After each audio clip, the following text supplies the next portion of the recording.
Hello guys, welcome to Summer Style. For those of you who are not aware, we bought a lake house a couple of years ago that is a fixer-upper.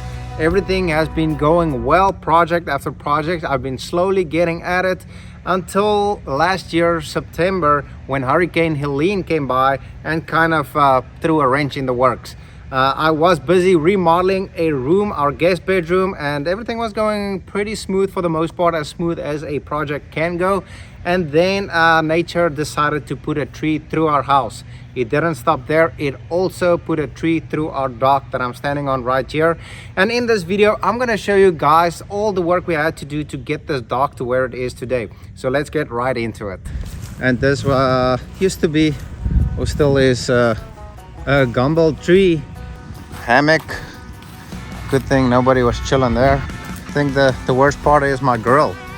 Makes for a new one to come in the future, I guess. Super fortunate that it didn't hit the boathouse because this is grandfathered in. According to the regulations, I cannot rebuild it. So very fortunate that it didn't destroy this. There's a limb that went through concrete over there, and then all over the dock in the water. It's gonna be a tricky one for the tree guys to take care of. We used to have a little beach area over there, and now we got a jungle over there. The tree guys already started cutting the tree before I could even hit the record button. However, this was not the lake view I had in mind when we bought this house. The tree guys still had to deal with this oversized toothpick, but they did make little work of it and got it all cleaned out and all the trees off the dock.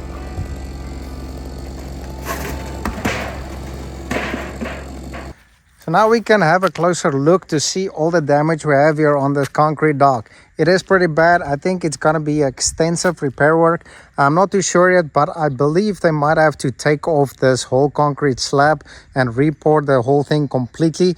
It is on columns, so, but I'm not too sure how they're gonna fix it, or they're gonna drill in some rebar over here, reform these sections up, and also re-pour it. So I got two of these spots damaged. So these two, there is still an umbrella in there. And we also have this little spot over here where a branch fell through. This whole concrete also got lifted up. It's like a little curb that prevents water from washing out when the water is very full. Like you guys saw earlier, when the tree fell, the water level was all the way up. Because from all that rain from the hurricane, all the rivers were full and it kind of flooded. I won't say flood, but it filled up the lake all the way to the top. So that's why the water was over the normal level. So yeah, this is gonna be a fun project. I am not gonna do this myself. I'm gonna get professionals to do this because this is gonna take a lot of work and probably gonna need some equipment doing this. We had to bring in equipment for additional demo. This weird island was going out. It was, we didn't really know what it was for. The previous owner, I presume, built it, and it was built with like 8 inches of concrete. So it was very thick, kind of a little bit too thick for the small machine to break up. So the guy used pieces of the concrete that he could break off and use it to break down the other pieces. It was quite intense, and me and Bashi looked on to see how they do it, and it was a very interesting and very dusty process. After all that demo, we were left with a pile of concrete, but the guys took care of it, and that was great. Immediately right after that, the guys got to it and they started forming it up, leaning over the edge, trying to get all those rebars in, frame it up, form it up, everything they needed to do. They also added additional support columns for what is coming on top of it to make sure it's sturdy and would sustain the weight that's gonna be on it once we're done with everything. Here you guys can see the repair work is all done. It doesn't look the prettiest. However, that is not the way the finishing product is gonna look. This is just to make sure the base is ready for what is coming on top of it. All right, time to spill the beans. We weren't just rebuilding the dock, we were upgrading it. This had actually been on our minds for a while, even before the tree fell. The old dock wasn't in the greatest shape. Structurally it was okay, but visually it had definitely seen better days. So once everything was torn up, we figured why not take the opportunity to finally do it right. I shared the idea with the concrete crew. They jumped straight into it, forming out the new layout. They laid fresh down gravel, dug a proper footer, installed a vapor barrier to protect against moisture. Then came what felt like miles of rebar woven in and tied off to make sure the new slab would be rock solid. When the concrete truck arrived, things moved fast. Pour after pour, the slab started to take shape. The crew spread it, leveled it, and floated it until it was smooth from edge to edge. Once the slab was prepped and smoothed out, it was time to give it some character. The guy started by applying a colored powder across the surface. It might just look like dust at first, but it's actually what gives the stamped concrete that rich textured tone.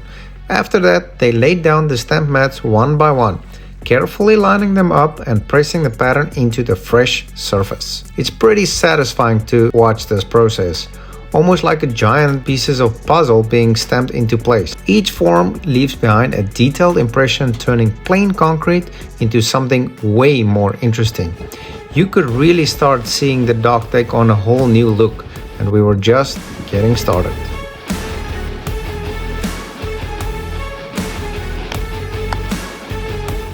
But we didn't stop there. I had a vision to do something a little different, to add a design element that would break things up and give the dock some life. That came in the form of a custom planter box. The brick guy handled everything, starting with getting it perfectly square and level. Layer by layer, he stacked the center blocks 4 rows high until the box started to take shape. Once that was in place, the crew applied a seal coat to the entire dock surface to lock everything in and protect the concrete long term. Then it was back to the planter box, smoothing it out and finishing it off with a clean stucco texture that tied everything back together. It was a small detail, but one that made a big difference in how the whole space would feel. And now it's time to add a bench to this planter box. Okay, so this is where we're gonna build a bench, right on this planter box. We're gonna start here and have a bench all the way around, so there'll be extra seating in this big patio deck that we have over here. I flew in my dad from South Africa to come and help me with this project. He is currently assembling these 1x2 cedar planks onto the brackets. So you just screw them in, and that is basically a regular bracket that I got from Lowe's, and I just tie the 1x2s on top of it, and my plank's gonna sit on top of that.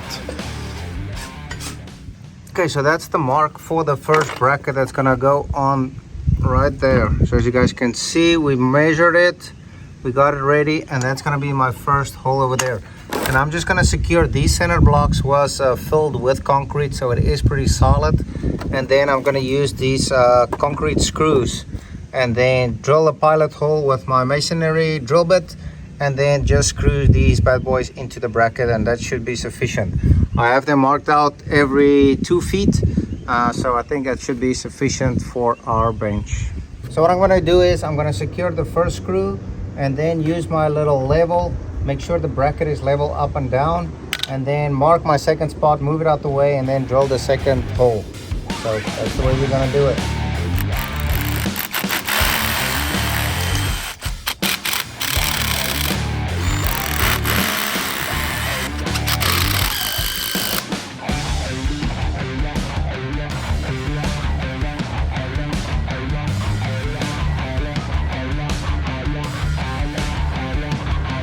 Now I'm ready to keep building my bench. I put a little bit of wood glue in the corners, and then I put a few small nails into the corners.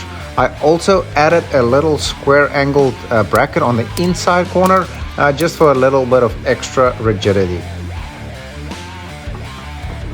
I just have to give my dad another shout out. As you guys can see, he is very helpful, and his extra hands definitely made the project a little bit easier. He also helped me with a couple of other projects during his visit over here from South Africa. So shout out to Opa. Thank you so much.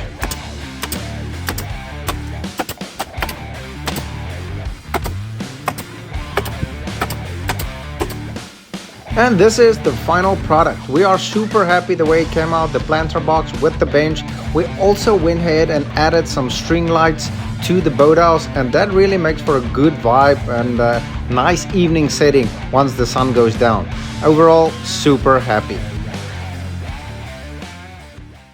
Okay guys, so we got this bench finally completed and it is a very nice addition. So when we have a large gathering over here, as you guys can see, there's lots of space for lots of people. We do have extra seating, and with a little bit of decorations in this planter box, I did go ahead and put a coat of paint on the planter box to make that stucco a little bit smoother. But yeah, we absolutely love this stamped concrete dock, and we've got so much space that yeah, I mean, you can do literally anything out here. We got some chairs to lay out, and then the rest you can use your imagination for whatever you want to do.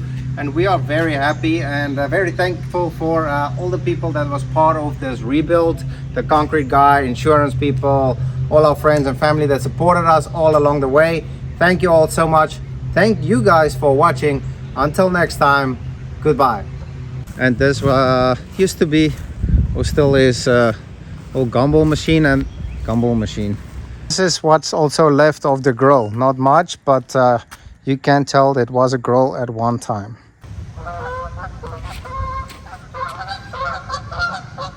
Geese.